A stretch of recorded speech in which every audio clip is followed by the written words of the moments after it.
Hello, I'm Tracy Grimshaw. Welcome to A Current Affair. We begin with police cracking down on hoons where it hurts them most, their souped-up cars. Not only are drivers being targeted, but now so are their high-performance machines. What a waste of taxpayer money, eh, boys?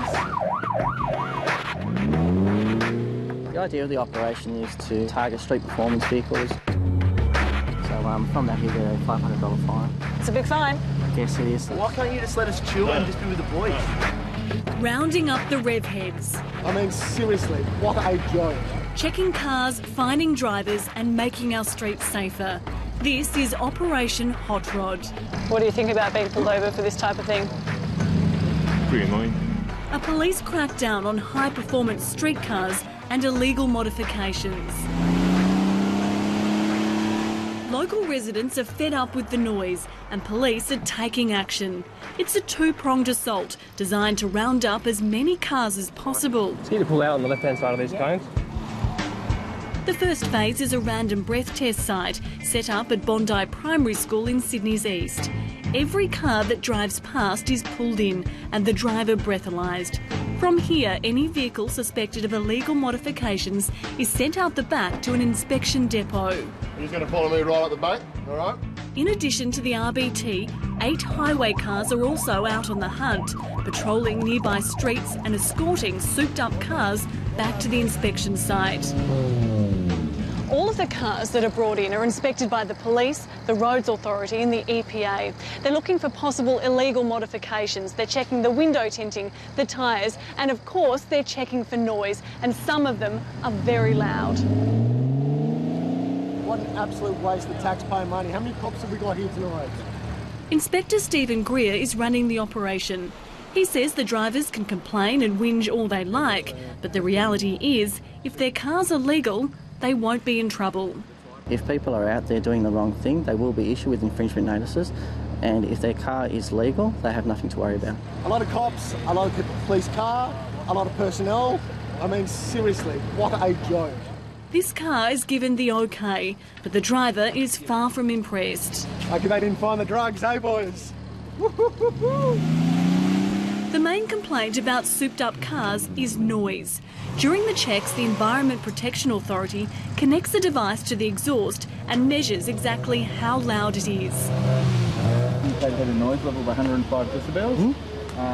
90 decibels is the limit, so it's $500 with no points off your licence. It's not a good night for the driver of this RX-7. Not only is his car too loud, it's also too low and the wheels are too big. But he's not alone. The defect notices are running hot all night. From the EPA's perspective, we've had 18 vehicles inspected. Out of those 18, 16 of those vehicles have gone over the legal limit. Did you know that it was too noisy? Yeah? But hoped you wouldn't get caught? I probably knew I'd get caught tonight. So you go and get it fixed now? Eventually. Eventually? Yeah. Another 4 high-performance vehicles have just come through. They were being brought back due to the exhaust on the vehicle. This driver says it's his first drive to the area. Fortunately, his girlfriend is very understanding. Our 3-year anniversary, so something different.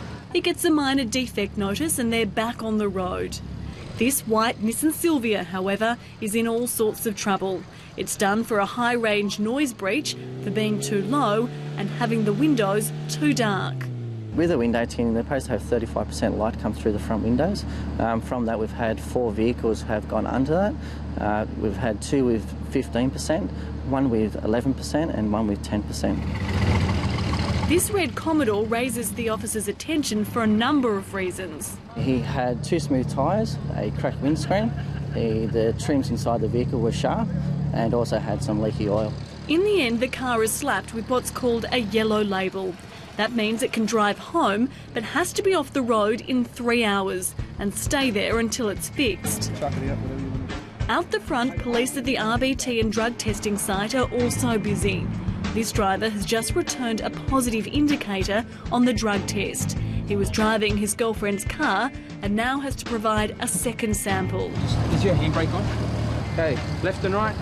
Tonight's crackdown is also targeting dangerous taxis, drivers who are out working even though their cars don't meet basic safety standards.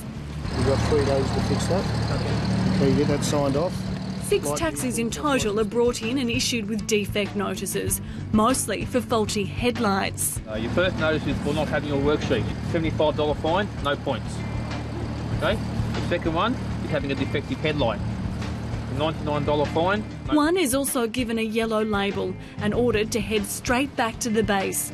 It's been a wet, cold winter's night, but police say the operation is a success. We've had 30 cars inspected. From those 30 cars, 29 have been issued with defect notices. No stopping up there in the cul-de-sac. There's signs up everywhere.